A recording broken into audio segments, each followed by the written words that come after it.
नमस्कार, मैं कुसुम राजावत अष्टबंधनम चैनल में आपका स्वागत करती हूँ। आज हम कक्षा 10 का प्रथम अध्याय का विस्थापन टॉपिक पढ़ेंगे और विस्थापन का मतलब होता है स्थान से हटाना।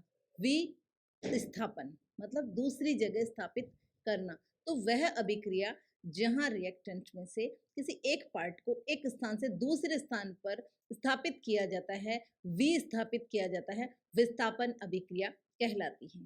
तो एक क्रियाकलाप 1.9 में हम देखते हैं कि लोहे की 3 कीलें लीजिए और उन्हें रेगमाल से रगड़कर साफ कीजिए। ए और बी से चिन्हित की हुई 2 परख नलियां लीजिए। प्रत्येक परख नली में 100 ml कॉपर सल्फेट का विलयन लीजिए।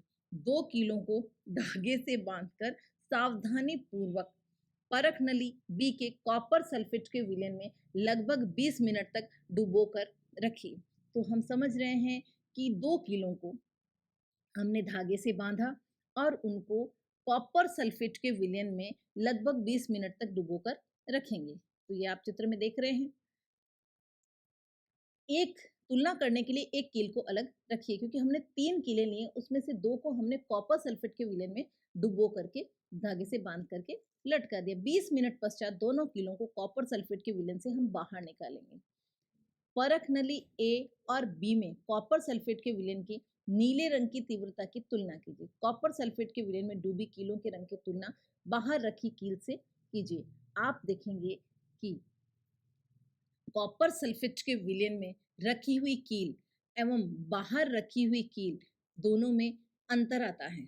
देखिए चित्र में दिखाया गया है लोहे की कील और कॉपर सल्फेट के विलयन से बाहर निकाली गई कील के कलर में आपको चित्र में साफ साफ अंतर पता चल रहा है। लोहे की कील का रंग भूरा क्यों हो गया?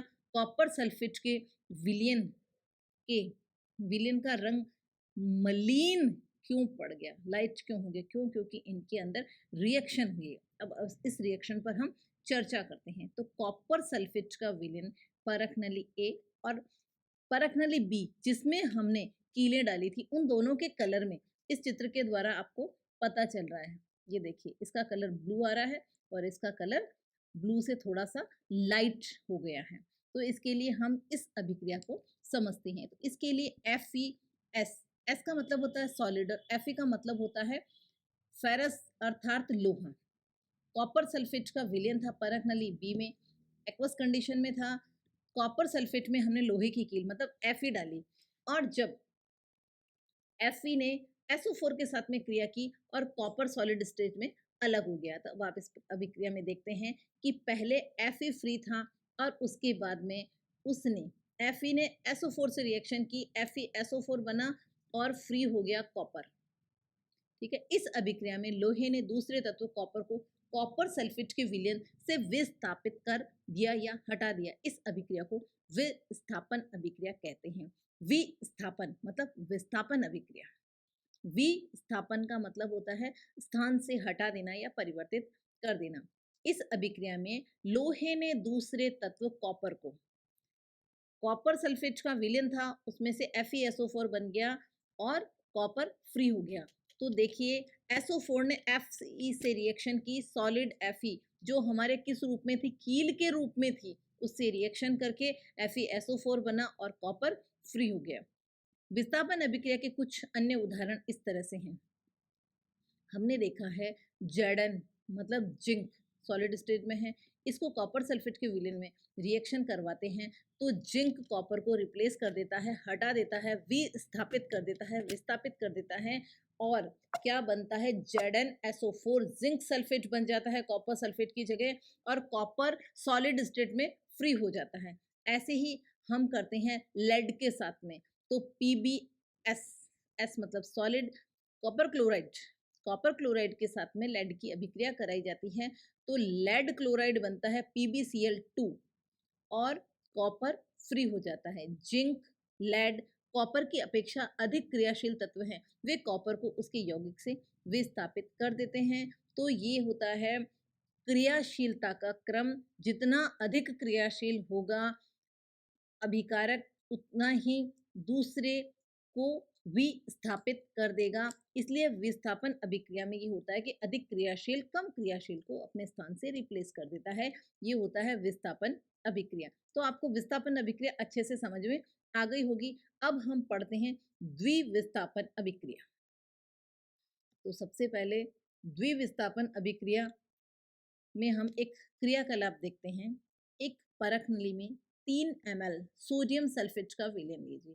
तो हमने क्या लिया है, एक परख नली में सोडियम सल्फेट का विलयन, और एक अन्य परख नली में 3 ml बेरियम क्लोराइड लेंगे। तो आप देख रहे हैं बेरियम क्लोराइड लिया है और सोडियम सल्फेट लिया है। दोनों विलयन को मिला लीजिए। हमने अच्छे से उन दोनों विलयंस को मिला दिया है। क्या लिया है, बेरियम सल्फेट और सोडियम क्लोराइड, बेरियम सल्फेट और सोडियम क्लोराइड। आप देखेंगे कि श्वेत रंग के एक पदार्थ का निर्माण होता है जिसे कहते हैं अवक्षेप, जो जल में अविलेय है। इस अविलेय पदार्थ को अवक्षेप कहते हैं। जैसे साबुन के ऊपर झाग आते हैं, दूध के ऊपर माखन आता, दही के ऊपर माखन आता है, दूध के ऊपर क्रीम आती है, उसे तरह अभिक्रियाओं में अवक्षेप होता है। श्वेत रंग के एक पदार्थ का निर्माण होता है जो जल में अविलेय होता है। इस अविलेय पदार्थ को अवक्षेप कहते हैं। जिस अभिक्रिया में अवक्षेप का निर्माण होता है उसे अवक्षेपण अभिक्रिया कहते हैं। तो आपको ये पता चला कि अवक्षेपण अभिक्रिया किसे कहते हैं। जिस अभिक्रिया में अवक्षेप का निर्माण होता है उसे अवक्षेपण अभिक्रिया कहते हैं। अब हम रासायनिक अभिक्रिया देखते हैं। इसके लिए Na2SO4 सोडियम सल्फेट, हमने दो चीज ली थी, एक सोडियम सल्फेट लिया था, एक बेरियम क्लोराइड लिया था। तो Na2SO4 sodium sulphate plus BaCl2 barium chloride को जब एक साथ अभिक्रिया करवाई जाती है, ये दोनों रिएक्टेंट है, तो प्रोडक्ट क्या प्राप्त होगा। Ba ने SO4 के साथ में रिएक्शन कर ली, BaSO4 बेरियम सल्फेट बन गया। बेरियम ने सल्फेट से अभिक्रिया करके बेरियम सल्फेट बना लिया, जबकि सोडियम ने क्लोरीन से अभिक्रिया करके सोडियम क्लोराइड बना लिया। इस तरह से दोनों ने अपना स्थान परिवर्तित कर लिया, इसीलिए इसे द्विविस्थापन अभिक्रिया कहते हैं। ऐसा क्यों होता है, बेरियम पर +2 तथा SO4 -2 की अभिक्रिया से ये +2 -2 को सेटिस्फाइड कर देगा और रासायनिक अभिक्रिया में इन दोनों की अभिक्रिया होकर के BaSO4 के अवक्षेप का निर्माण होता है। एक अन्य उत्पाद सोडियम क्लोराइड का निर्माण होता है जो विलयन में ही रहता है। वे अभिक्रियाएं जिनमें अभिकारकों के बीच आयनों का आदान प्रदान होता है द्विविस्थापन अभिक्रियाएं कहलाती है।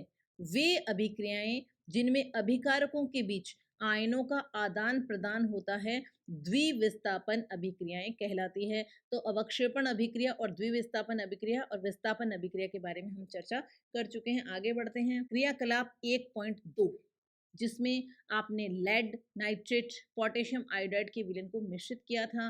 अवक्षेप किस रंग का था, क्या अवक्षेपित यौगिक का नाम बता सकते हैं। इस अभिक्रिया में संतुलित रासायनिक समीकरण लिखिए। क्या द्विविस्थापन अभिक्रिया है। ये सब हम प्रश्नों के उत्तर देते हैं। पहले हम आपसे चर्चा करते हैं अवक्षेपण अभिक्रिया किसे कहते हैं। वह रासायनिक अभिक्रिया जिसमें अवक्षेप का निर्माण होता है अवक्षेपण अभिक्रिया कहलाती है, और जो यौगिक अवक्षेपित होता है उसे अवक्षेपित यौगिक कहते हैं। द्विविस्थापन अभिक्रिया वह अभिक्रिया होती है जिसमें अभिकारकों के बीच आयनों का आदान प्रदान होता है द्विविस्थापन अभिक्रिया कहलाती। इस तरह से इन प्रश्नों के उत्तर स्वतः हमें पीछे से प्राप्त हो रहे। उपचयन एवं अपचयन को हम अगली वीडियो में, नेक्स्ट वीडियो में पढ़ेंगे। पुनर्दर्शनाय जय महाकाली।